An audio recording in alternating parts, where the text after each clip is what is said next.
용서하라. 그들은 자기가 하는 일을 모른다. 제가 아주 어렸을 때였습니다. 아마 제가 7살 정도 되었을 때로 기억합니다. 저는 알칸사스주의 시골길을 터벅터벅 걷고 있었습니다. 그 길은 작은 시골길이라 이리저리 먼지가 많이 날리고 있었습니다. 그때 저는 주님을 필요로 했습니다. 저의 환경이 어려워서 주님의 절대적인 도움이 필요할 때였습니다. 그렇게 혼자서 길을 걷고 있는데 그 순간 제 눈앞에 가브리엘 천사장이 나타났습니다. 가브리엘 천사는 제 앞에 서서 저의 얼굴에다 트럼펫을 힘껏 불었습니다. 그것은 민수기 10장에 나오는 것처럼 은으로 된 두 나팔이었습니다. 여호와께서 모세에게 말씀하여 이르시되 은나팔 둘을 만들되 두들겨 만들어서 그것으로 회중을 소집하면 진영을 출발하게 할 것이라. 민수기 10장 1에서 2절. 가브리엘 천사는 지저분한 먼지가 가득한 길에 서 있던 저의 얼굴 앞에서 은색 나팔을 불었습니다. 그는 털없는 매끈한 피부를 가지고 있었습니다. 가브리엘 천사가 제 앞에 나타났을 때 너무 무서워서 온몸이 얼어붙는 것 같았습니다. 어이쿠, 이제 세상의 끝이 온 거로구나. 내가 이젠 죽는구나. 왜냐하면 제가 주일학교에서 배웠던 노래 중에 가브리엘 천사가 나타나서 나팔을 불면 세상의 끝이 온다는 그런 가사의 노래가 있었기 때문이었습니다. 그것이 제가 겪은 제일 첫 번째 영적인 체험이었습니다. 그러다가 제가 성정에 가면서 죄의 삶에 빠지게 되었습니다. 저는 술을 마시기 시작했고 알코올 중독자가 되었습니다. 그것은 1960년대 후반에 일어난 일이었는데 저의 삶은 막바지에 다다르고 있었습니다. 알코올 중독으로 인해 저의 신경세포들은 대부분 다 망가졌습니다. 게다가 저는 자살 충동에 시달리게 되었습니다. 제가 해군에서 복무 중이었을 때 결국 저는 캔사스주 토피카에 있는 전향군인 병원을 찾아갔습니다. 저는 심각한 불면증으로 고통받고 있었기 때문이었습니다. 저는 도무지 잠을 제대로 잘 수 없었습니다. 병원에서 진찰을 받고 결국 그 병원에 입원하게 되었습니다. 사람이 잠을 잘 수 없으면 제대로 삶을 살아갈 수가 없습니다. 제가 잠을 제대로 잘 수 없었던 그런 심각한 때가 있었습니다. 비록 저의 정신은 또렷했지만 이 세상에서의 저의 삶은 매 순간이 마치 지옥에 있는 것만 같았습니다. 그런데 제가 알고 지내던 한 크리스천 형제가 제게 책을 한 권 가져다 주었습니다. 그것은 하나님은 신경정신과 의사라는 제목이었는데 시편 23편에 대한 책이었습니다. 그래서 제가 밤에 잠을 못 이루고 깨어 있을 때 계속해서 그 책을 읽었습니다. 그리고 밤새 시편 23편을 암송하면서 병원 복도를 서성이며 걷고 또 걸었습니다. 그러다 보면 그래도 밤에 잠을 못 이루는 시간이 조금은 더 빨리 지나가는 것 같았습니다. 어느 날 하루는 그 병원의 신경정신과 담당 의사가 제게 이렇게 권했습니다. 제 몸속에 떨리는 현상이 있는데 그것을 멈추게 하고 싶다면 이렇게 하라고 말해 주었습니다. 몸의 떨림 현상을 없애고 싶으시면 잠이 안 올 때 밀대걸레로 청소를 해보세요. 그 의사는 제 손에 밀대걸레 한 자루를 쥐어주더니 저더러 밀대걸레로 병원 복도며 구석구석을 닦으라는 것이었습니다. 그러면 제 속의 떨림 현상이 멈추게 될 것이라고 했습니다. 저는 아직 한 번도 밀대걸레질을 해본 적이 없거든요. 그렇지만 한번 생각은 해볼게요. 그런데 의사는 계속해서 제게 권하며 잠이 안 올 때 밀대걸레로 청소를 하면 제 속의 떨림 현상이 멈추게 될 거라고 말했습니다.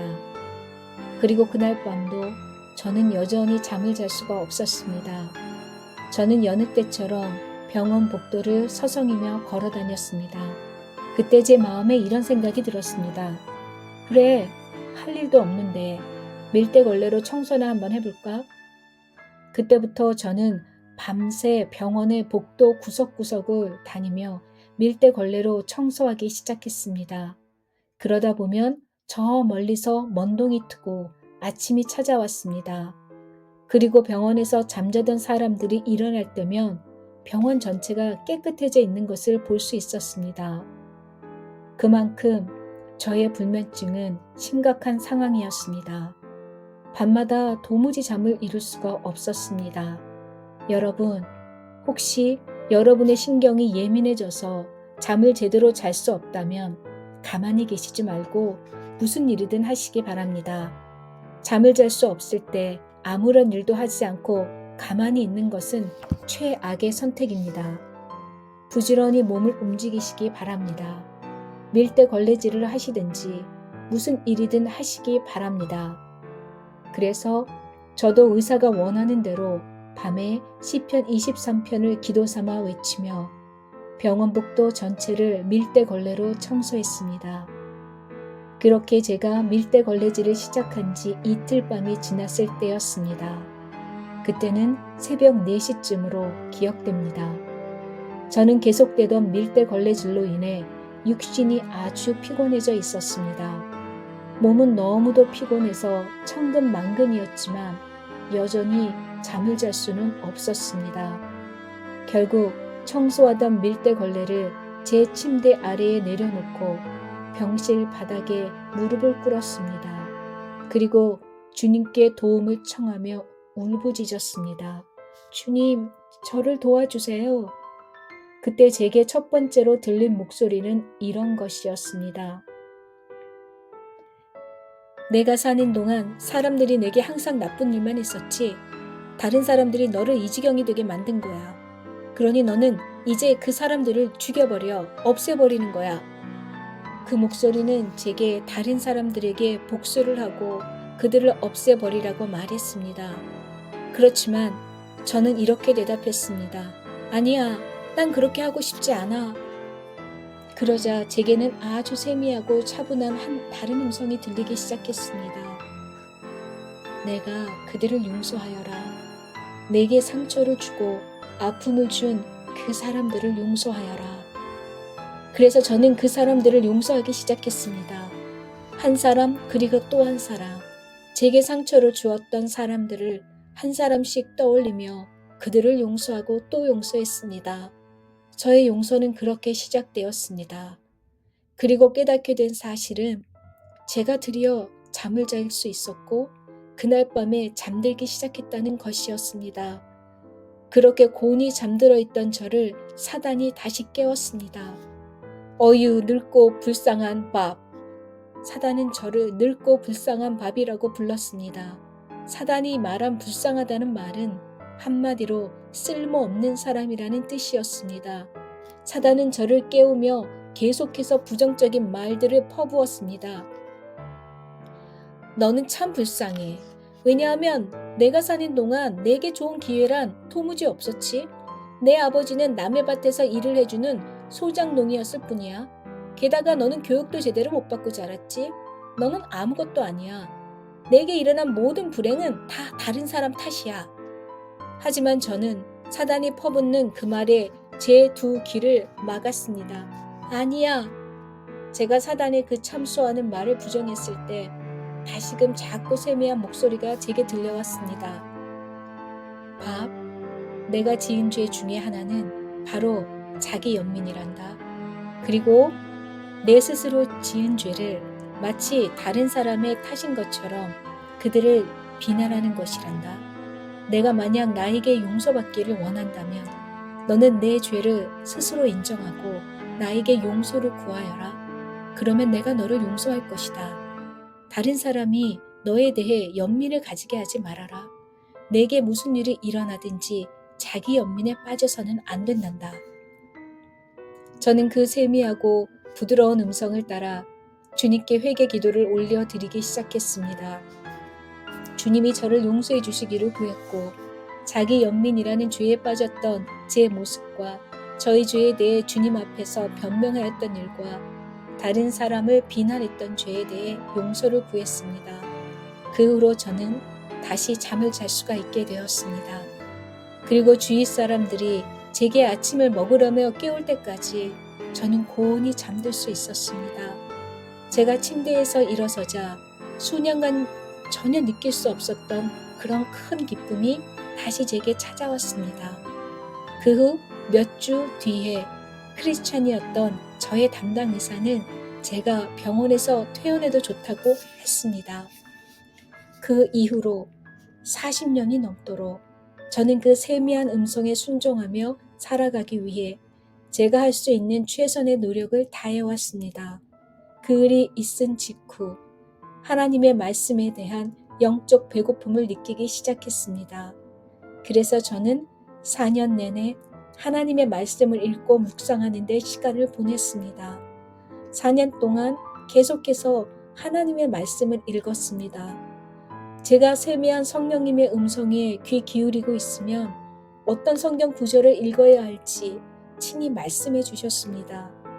그렇게 4년의 시간 동안 저는 성경 말씀에 집중했습니다. 그리고 나서 제가 권능으로 사역하기 시작했습니다. 제가 처음에는 그 세미한 음성이 무엇인지 잘 이해하지 못했습니다. 그것은 제 안의 속사람이며 제 양심의 소리였으며 제 안에서 저를 영적으로 깨우는 소리였습니다. 지금까지 저는 여러 번 죽은 사람들을 살리는 기적을 행하기도 하였습니다. 그리고 수많은 기적과 치유들을 체험하였습니다. 저는 여러 단계를 경험하며 나아갔고 또한 한 교회에서 또 다른 교회로 옮겨갔습니다. 주님께서 어떤 교회로 가라고 명하시면 제가 그 교회로 가서 기적과 이사를 일으키는 사역을 행하였습니다. 한동안 사역하다가 결국 저는 그 교회에서 쫓겨나게 되었습니다. 그리고 또 다시 다른 교회로 인도되어 그곳에서 교회와 성도들을 섬겼습니다. 그리고 그 교회에서도 결국 쫓겨나게 되었습니다. 마침내 저는 주님께 물었습니다. 주님, 저에게 무슨 문제가 있는 건가요? 그때 주님은 이렇게 대답해 주셨습니다. 내가 하던 사역을 계속해 나가라. 내가 이 땅에 다시 올 때까지 내가 계속해서 사역하다 보면 쫓겨나지 않을 때가 있을 것이다. 저는 교회에서 축출당했습니다. 한마디로 교회에서 쫓겨났습니다.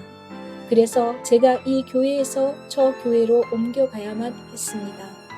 그리고 다시 옮겨간 교회에서 또다시 쫓겨났습니다. 그때 주님이 저를 친구라고 부르시며 제게 오셔서 이렇게 말씀해 주셨습니다. 나의 보배로운 친구여, 그들이 너를 거부하였을 때 결국 나를 거부한 것이다.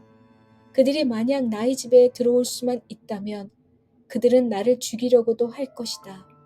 지금 이 순간부터 나는 너를 나의 친구라 부르리라. 그들이 너를 쫓아내었을 때 결국 그들은 나를 쫓아낸 것이다.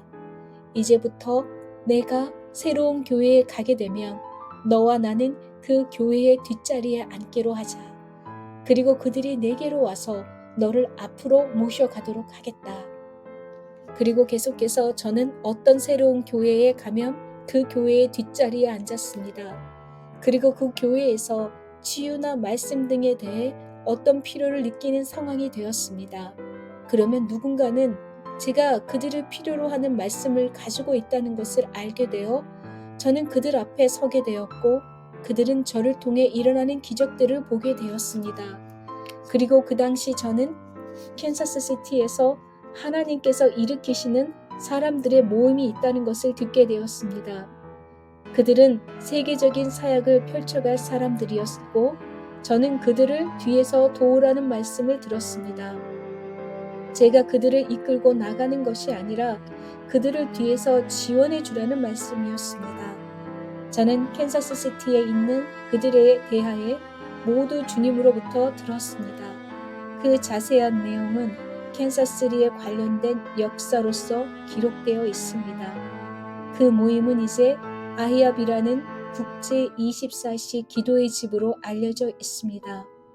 저는 남 캔사스시티 모임에서 도왔고 그들에게 저는 영적인 아버지와 같은 존재였습니다. 그런데 그들 가운데 거짓말과 배반이 일어나게 되었습니다. 그 일로 인해 받은 상처와 아픔은 점점 더 커져갔습니다. 그러한 어려운 상황 가운데서도 저는 주님과의 교제를 한 번도 놓친 적이 없었습니다. 하지만 제가 받은 상처는 너무도 쓰라린 것이었고 그 상처는 너무 컸습니다. 그들이 한 일은 정말 끔찍한 것이었고 저는 급기야 화가 나기 시작했습니다. 쓴뿌리가 제 마음에 자리 잡기 시작했고 저는 정말 그들이 한 일을 되갚아주고 싶어졌습니다. 그러나 저의 가장 친한 친구 되시는 예수님께서 아니다, 그러면 안 된다 라고 말씀하셨습니다. 결국 저는 그 모임에서부터 축출당했습니다. 그 모임은 모임 초기부터 제가 헌신하며 세워왔던 곳이었고 그곳에 2,000여 명의 사람들에게 저는 영적인 아버지였던 그런 곳이었습니다. 그런 곳으로부터 축출되어 결국 저는 사역을 내려놓은 채 집으로 돌아가야만 했습니다. 저는 주님께 물어보았습니다. 주님, 이제 저의 사역이 끝난 건가요? 주님은 저에게 약속하셨습니다. 주님께서 저를 이곳에서 사역하라고 보내셨다라고 생각했습니다. 그런데 제가 이곳에서 쫓겨났습니다. 주님, 저는 혼란스럽습니다. 그리고 어떻게 해야 할지 모르겠습니다. 심지어는 제가 받은 이 고통의 상처를 어떻게 치유받을 수 있는지조차도 모르겠습니다. 1992년 대속죄일에 주님께서 저에게 말씀하셨습니다. 내가 너를 캔사스시티에서 다른 곳으로 옮겨가게 할 것이다. 한 여성이 오늘 내게 전화를 걸어 내가 거할 집을 제안하게 될 것이다. 그 집은 내가 이곳 캔사스시티에서 나와서 다른 곳에서 살게 될 집이란다. 저는 주님께서 말씀하신 그 전화를 기다렸고 마침내 전화가 왔습니다.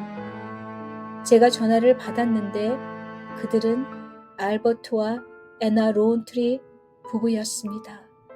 저와 로운트리 부부는 성령께서 말씀하신 그 전화를 함께 기다렸습니다. 그 집에 대해서 얼마를 지불해야 할지에 대해서도 미리 말씀해 주셨습니다. 그래서 3시가 되자 주님께서 말씀하신 대로 어떤 여성분이 전화를 걸어왔습니다.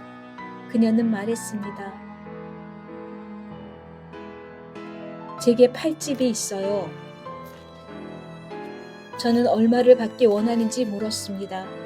그런데 그녀는 제가 주님께 지불하라고 들었던 처음 금액보다 더 많은 액수를 요구했습니다. 그리고는 그녀는 그 집을 원한다면 더 낮은 금액으로 집을 팔 수도 있다고 말했습니다. 놀랍게도 그녀가 다시 낮춰서 제시한 금액은 주님께서 저에게 지불하라고 했던 바로 그 액수였습니다. 가격을 서로 합의한 뒤 저는 그 집이 있는 곳이 어딘가요? 라고 물었습니다. 그러자 파나마라는 곳이에요. 라고 대답했습니다. 그 대답을 듣는 순간 저는 주님, 저를 미국에서 나가라고 하시는 건가요? 라고 생각했습니다. 왜냐하면 파나마는 중앙 아메리카 대륙에 있는 지역이었기 때문이었습니다. 그런데 그녀는 플로리다 주에 있는 파나마라는 도시예요. 라고 말해 주었습니다. 저는 그녀에게 그 주 내로 보증금을 내고 나머지 집 구매에 대한 금액을 지불하기로 했습니다. 그 당시 제가 속했던 신앙 공동체에서 내쫓김을 당했을 때 한마디로 저는 국제적으로 유명하게 알려지게 되었습니다. 그것은 국제적으로 망신스러운 일이었습니다. 혹자는 제게 이렇게 물어보곤 했습니다. 밥 존스 목사님, 이제 어떻게 생계를 꾸려가실 겁니까? 걱정스러운 표정으로 물어보는 그들에게 저는 이렇게 대답했습니다. 제게는 제일 친한 친구가 있습니다. 매일 아침 우편함을 열어볼 것이며 그것이 제가 생계를 꾸려가는 방법이 될 것입니다. 제 상황이 어렵고 힘든 가운데 있을 때 주님은 저를 이렇게 불러주셨습니다. 나의 친구여. 저의 주인 되시며 친구 되시는 주님께서 저를 위해 모든 살아갈 방편을 마련해 주셨음을 저는 굳게 믿었습니다. 그리고 주님께서 말씀하신 대로 저는 매일 아침 우편함으로 갔습니다.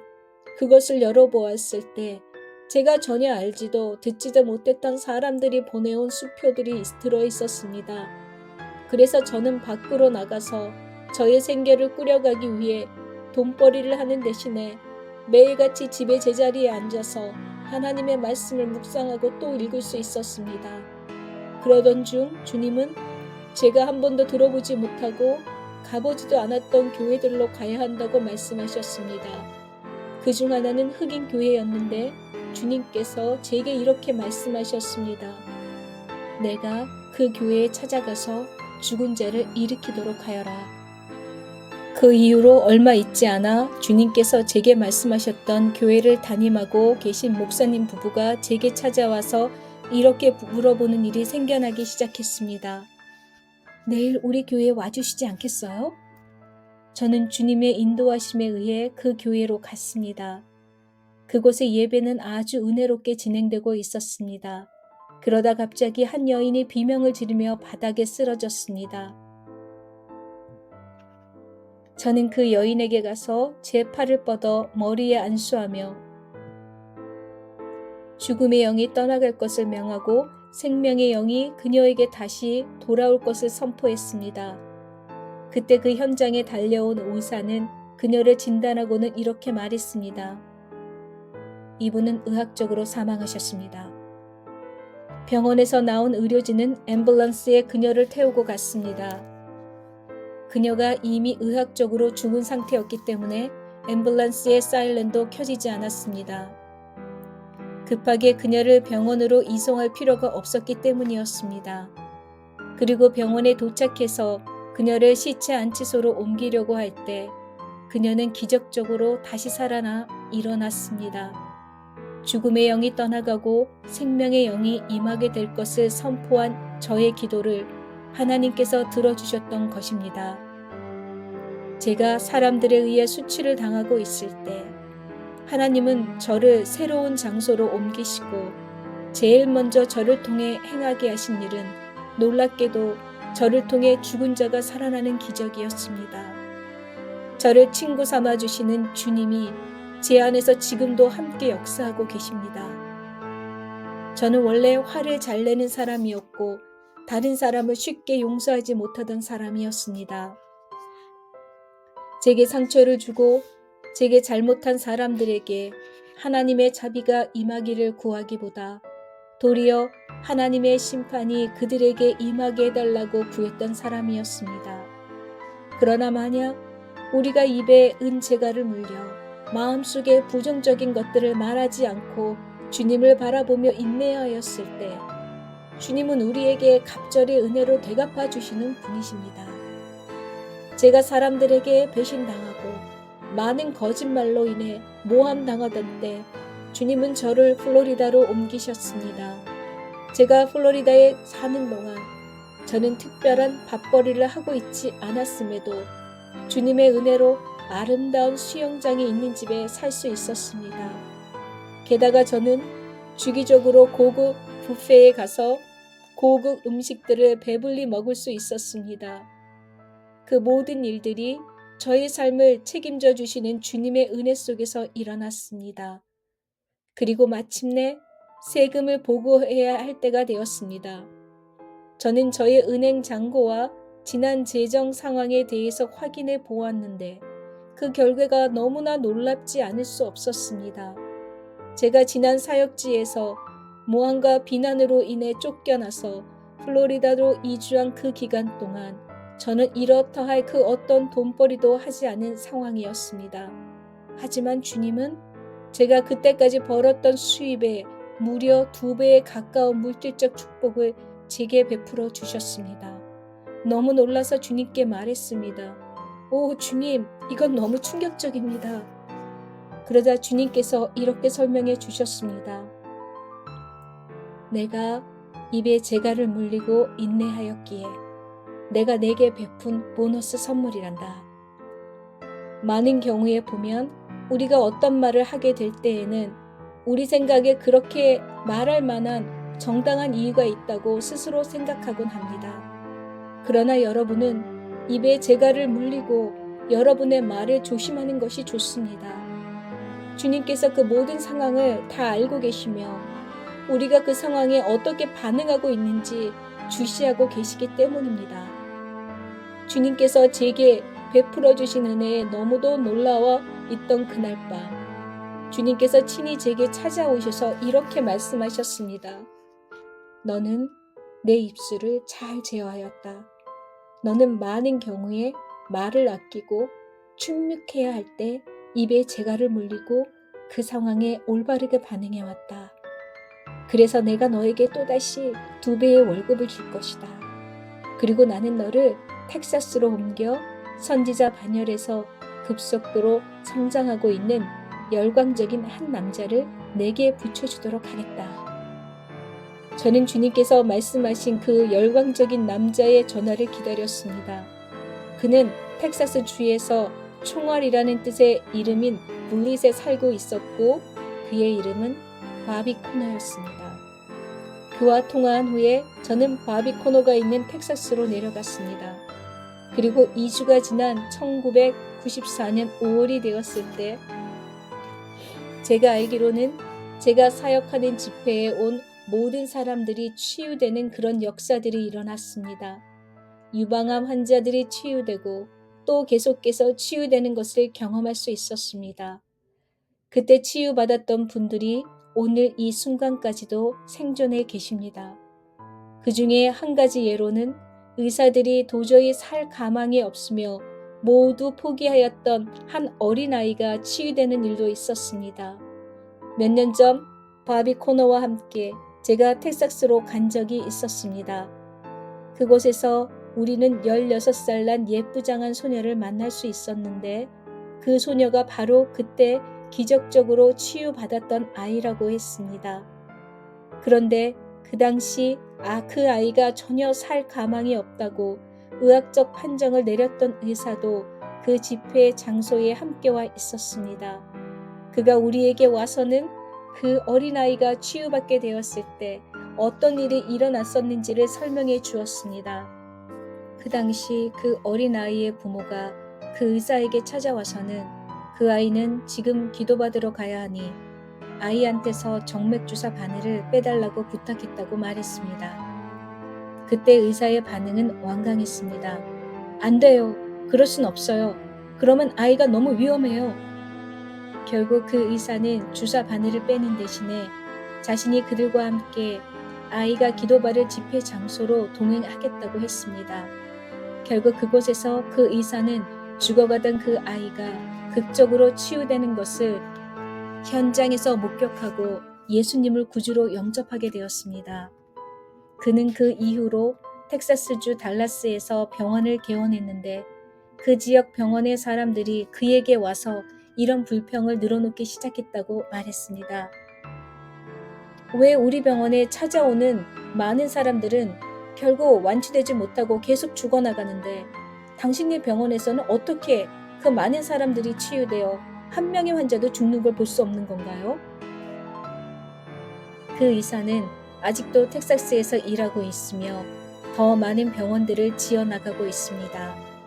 그런 과정을 통해서 사역의 일선에 다시 복귀할 수 있었습니다. 그때까지 저는 제게 들려오는 작고 세미한 성령의 음성을 거스리는 일을 범하지 않았습니다. 그렇지만 1995년 당시 여전히 남아있는 마음의 상처와 아픔을 안고 가야 했습니다. 저의 친가족들이 저를 배반하고 거절했기 때문이었습니다. 또한 많은 사람들이 저에 대해 거짓말을 꾸며냈습니다. 그때까지 저는 완전히 마음의 상처를 치유받지 못한 상태였습니다. 그러면서 가끔씩 제 안에서 저에게 상처를 준 사람들에 대한 분노가 치밀어 올라왔습니다. 오랜 기간 치유받지 못한 그 분노가 제 안에서 쓴뿌리가 되어 있었습니다. 그리고 저는 제 안에 쓴뿌리를 놓고 주님께 부르짖어 도움을 청했습니다. 만약 제가 입에 재갈을 물리지 않고 제가 원하는 대로 마음대로 말하고 다녔다면 저는 많은 사람들을 실족시켰을 것입니다. 저는 주님께 부르짖었습니다. 주님, 도와주세요. 제 안에 쓴뿌리를 제거하기 원합니다. 저는 이 속박에서 벗어나게 해주세요. 저를 자유케 해주세요. 그리고 1995년 대속죄일 몇 달을 앞두고 캐나다로 갔습니다. 그곳에서 저는 이곳저곳을 방문하며 사역을 하게 되었는데 제가 가는 곳마다 기적의 또 다른 기적들이 계속해서 일어났습니다. 제가 사역하러 가는 곳마다 기적과 이사의 강력한 역사들이 나타났습니다. 그리고 제가 미국에 있는 저희 집에 다시 돌아오자마자 저희 사역에 대해 폄하하는 온갖 종류의 루머들과 말들이 나돌았습니다. 하지만 저는 그들의 참소를 듣는 즉시 저를 모함하고 험담하는 사람들을 축복하기 시작했습니다. 제가 느끼기에 저에 대해 거짓말하는 자들은 단순히 말을 하는 것이 아니라 저를 향해 저주를 퍼붓는 것 같았습니다. 실제로 거짓말은 상대를 저주하는 일입니다. 그래서 제가 집으로 다시 돌아왔을 때 상하고 깨진 마음으로 주님 앞에 엎드려 울기 시작했습니다. 주님, 주님의 도움이 절박합니다. 제 안에 쓴뿌리는 여전히 치유되고 있지 않습니다.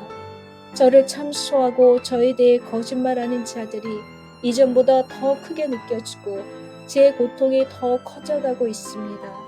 오 주님, 저를 도우소서. 제 안에 쓴뿌리들을 제거하여 도와주소서. 제 안에 쓴뿌리를 제거해 주세요. 제 안에 분노심을 제거해 주세요. 그렇게 간절히 주님의 도움을 구하는 기도를 드리고 나서 대속죄일이 되었을 때 저는 한 가지 극적인 영적 체험을 하게 되었습니다. 예수님이 십자가에서 고통받으시는 바로 그 현장에 저의 영이 직접 가게 된 것이었습니다. 그곳에서 예수님 십자가에 매달려 계셨는데 너무 많이 매맞으시고 책질질 당하심으로 그분의 얼굴은 완전히 일그러져 그 형체를 알아볼 수가 없었습니다. 얼마나 많이 고통받으셨는지 그분의 팔의 힘줄이 밖으로 드러나 보이기까지 했습니다. 예수님은 너무나 큰 고통으로 신음하고 계셨습니다. 제가 마침내 십자가에 매달려 계신 예수님의 눈을 바라보았습니다. 그때 주님께서 저와 눈 맞추시며 이렇게 말씀하셨습니다. 용서하여라. 그들은 자기가 하는 일을 모른단다. 매 순간 그때의 영적 체험을 떠올릴 때마다 저는 주님의 그 눈을 바라봅니다. 깊은 탄식이 서려 있는 예수님의 눈빛을 떠올립니다. 단지 예수님의 몸에서 겪는 고통뿐만 아니라 하나님 아버지와 단절되는 영적인 고통, 정신적인 고통, 그리고 육신의 고통들까지 여러분도 아시겠지만 예수님이 매달려 계신 그 십자가에서 제일 먼저 매달려서 고통받아야 할 그 사람은 바로 저 자신이었습니다. 예수님께서는 제가 달려야 할 그 십자가, 그 자리에서 저를 대신해서 고통받고 계신 것이었습니다. 그 십자가 위에서 고통받으시며 죄인인 저를 위해 기도하고 계셨던 것입니다. 저는 십자가 위에 계신 예수님의 눈빛에서 그 어떤 미움이나 증오심이 담겨 있지 않는 것을 보았습니다. 단지 예수님의 눈은 사랑으로만 가득했습니다. 예수님의 눈에는 복수하려는 미움이나 되갚아주려는 분노심 같은 것은 전혀 찾아볼 수가 없었습니다. 그 어떤 미움도 없었습니다. 그 어떤 분노도 없었습니다. 단지 예수님의 눈에는 오직 사랑만이 가득했습니다. 그런 영적 체험을 하고 나서 거의 7개월 정도인 30주 동안 저는 아무런 음식도 제대로 먹지 못하고 다만 통곡하며 울기만 했습니다. 주님의 눈빛을 기억하며 통곡하고 또 통곡했습니다. 여러분, 지금 이 말을 전하고 있는 지금 이 순간에도 저는 통곡하고 있습니다. 예수님의 눈빛을 떠올리며 통곡하고 있습니다. 예수님의 그 고통을 떠올리며 통곡하고 있습니다. 용서하여라. 그들은 자기가 하는 일을 모른단다. 그래서 저는 그들을 용서했습니다. 저는 용서하기로 결단했습니다. 그 일이 있은 지 3주 만에 저의 쓴뿌리는 제 안에서 완전히 사라졌습니다. 저의 분노심도 사라졌습니다. 저의 자아는 완전히 부서져서 저의 심령이 주님 앞에 완전히 녹아내렸습니다. 제가 다시금 영으로 예수님의 눈빛을 보게 될 때마다 저의 마음은 한없이 무너져 내립니다. 제가 예수님의 그 눈빛을 보게 되었을 때 저의 쓴뿌리가 없어졌습니다. 저는 온전히 상한 심령을 가지게 되었습니다. 주님의 눈빛을 볼 때마다 다시금 저는 주체할 수 없는 눈물을 흘리게 됩니다. 주님의 눈빛 앞에서 통곡하게 됩니다.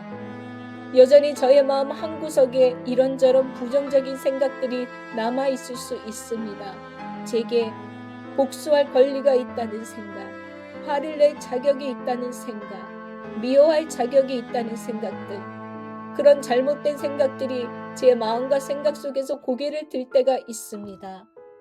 그러나 분명한 사실은 우리에게 그런 자격들은 한 번도 주어진 적이 없다는 것입니다. 그래서 그런 생각이 고개를 들려고 할 때마다 저는 그 생각들을 단호히 거부합니다.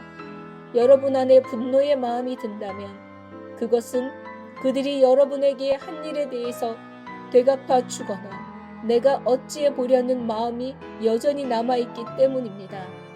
이것은 마치 본인 스스로의 생각으로는 그들이 하나님의 공의에 대해서 깨닫기를 원하는 동기라고 생각할 수 있지만 실제로는 그들이 나에게 상처를 주었고 나를 배신했다는 사실을 그들 스스로 인정하는 모습을 보기 원하기 때문입니다.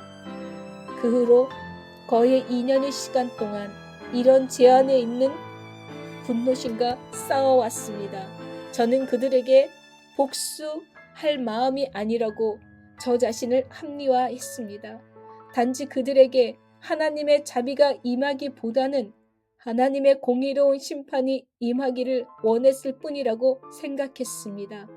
그리고 수년이 지난 후에 주님께서 이렇게 말씀하셨습니다. 너는 너의 쓴뿌리에서 자유롭게 되었지만 완전히 자유롭게 되기 위해서 내가 해야 할 일이 한 가지 있다. 너는 이전의 곳으로 다시 돌아가서 너를 배신하고 너에게 상처 주었던 사람들을 축복해야만 한다. 그들을 사랑해야만 한다. 너는 반드시 그곳으로 돌아가서 그들을 축복해야만 한다. 여러분, 주님께서 십자가에 매달리셔서 죄인인 우리들을 위해 어떤 일을 하셨는지 아십니까? 예수님으로 인해 우리의 죄들도 십자가에 함께 못 박혔습니다. 그러나 예수님은 우리 죄를 없게 하시는 일만 하신 것이 아닙니다. 더 나아가 예수님은 죄인인 우리를 축복했습니다.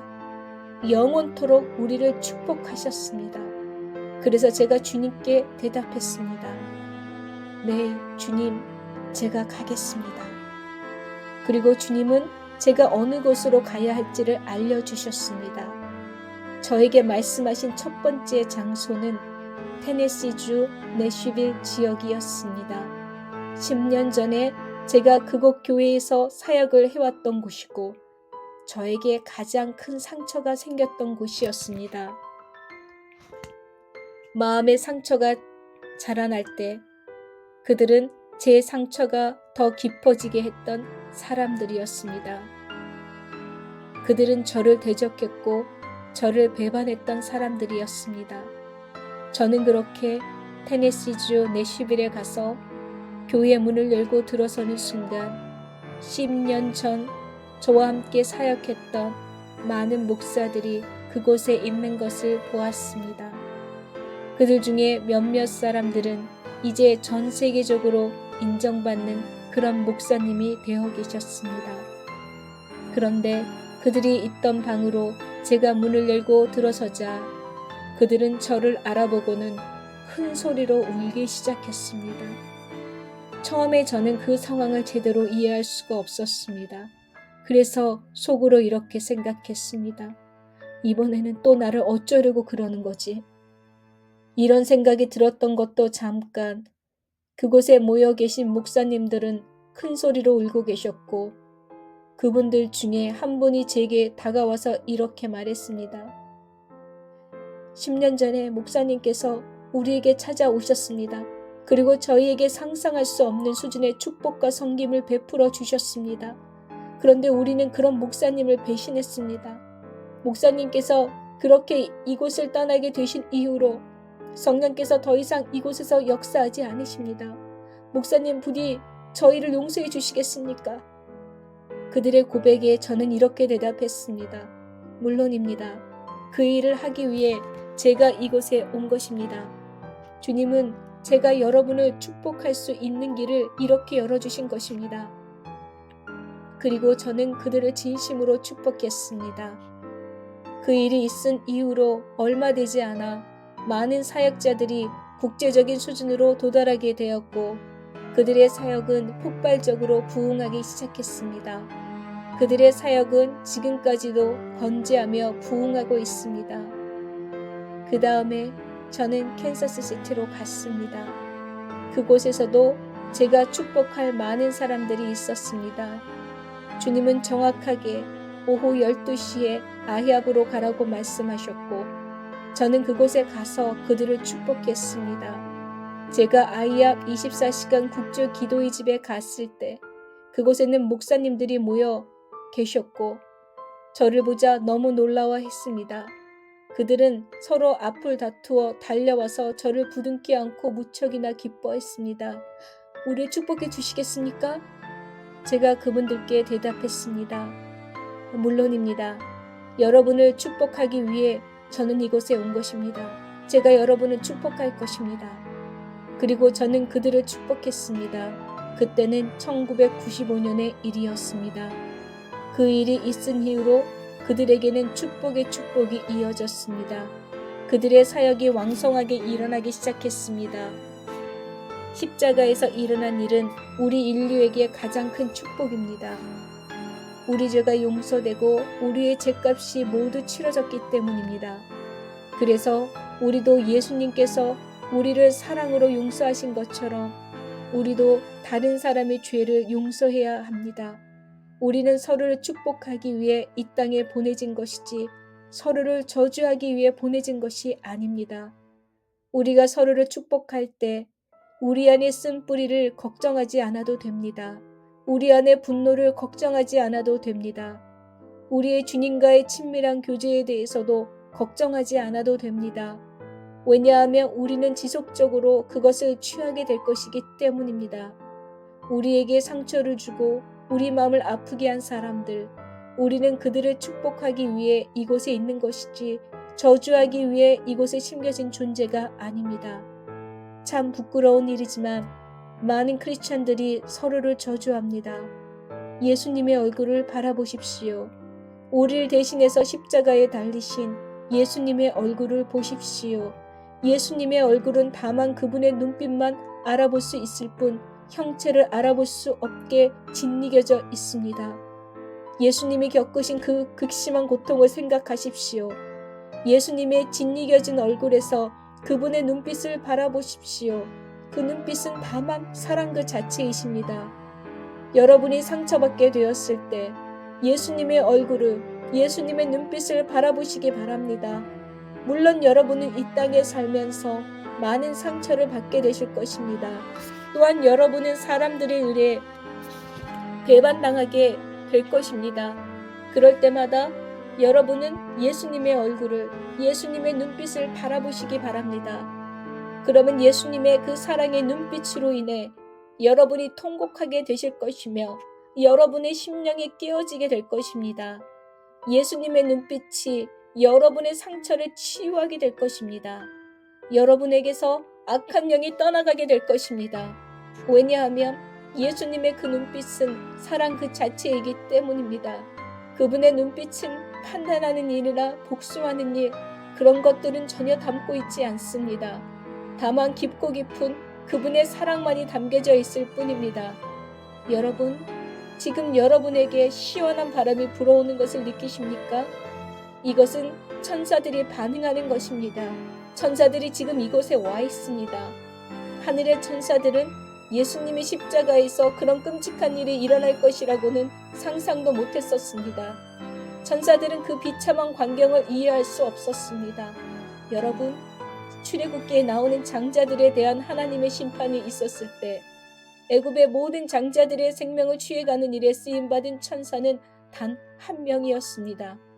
그러니 십자가에 달리신 예수님께서 그곳에 모여있는 모든 천사들에게 복수를 명하셨다면 어떤 일이 일어났을지 상상이 되십니까? 그렇다면 우리 인류들에게 어떤 일이 일어났을지 상상이 되십니까? 그러나 예수님은 그 어떤 복수도 선택하지 않으시고 다만 용서하기를 선택하셨습니다. 그리고 축복하셨습니다. 예수님의 십자가 대속은 모든 일을 이미 이루셨습니다. 여러분이 예수님의 십자가를 의지하고 바라볼 때 우리 삶의 모든 문제들이 해답을 얻게 될 것입니다. 여러분의 영의 사람, 즉 양심의 사람이 깨끗하면 여러분은 하나님 아버지께서 하시는 말씀을 들을 수 있을 것입니다. 하나님 아버지께서 그분의 독생자이신 예수 그리스도를 사랑하십니다. 예수님은 우리 형제 자매를 사랑하십니다. 지금은 우리가 서로 사랑해야 할 때입니다. 우리의 자아가 깨어져야 할 때입니다. 예수님의 십자가 앞으로 더 가까이 나아가기를 두려워하지 마시기 바랍니다. 다만 그곳에서 생명으로 가득하신 예수님의 눈빛을 발견하시기 바랍니다. 왜냐하면 여러분의 눈은 사랑이신 예수님을 바라볼 수 있기 때문입니다. 사랑하는 일에 실패하지 않게 되시기 바랍니다. 저는 너무나 많은 믿는 자들의 심령이 너무 굳어져 있는 것과 그들의 심령이 너무 무뎌져 있는 것이 너무나도 안타깝습니다. 우리는 십자가에 매달리신 예수님을 다시 기억하기 원합니다. 우리가 다시금 주님께로 초점을 맞추어야 합니다. 그리고 우리를 대신해서 예수님께서 치르신 그 대가가 어떤 것인지 다시금 생각하고 주님의 눈을 바라보아야 합니다. 제가 이전에 말씀드린 것처럼 여러분이 죽게 되어 주님 앞에 서게 되면 우리가 받게 될 직무는 바로 이 한 가지뿐입니다. 사랑하는 법을 배웠느냐? 우리는 모두 타락한 세상에 태어났기 때문에 사랑하는 것은 우리가 저절로 알게 되는 것이 아니라 애써 배워야 할 그것입니다. 우리가 예수님의 십자가를 볼 때 여러분은 진실한 사랑을 보게 될 것입니다.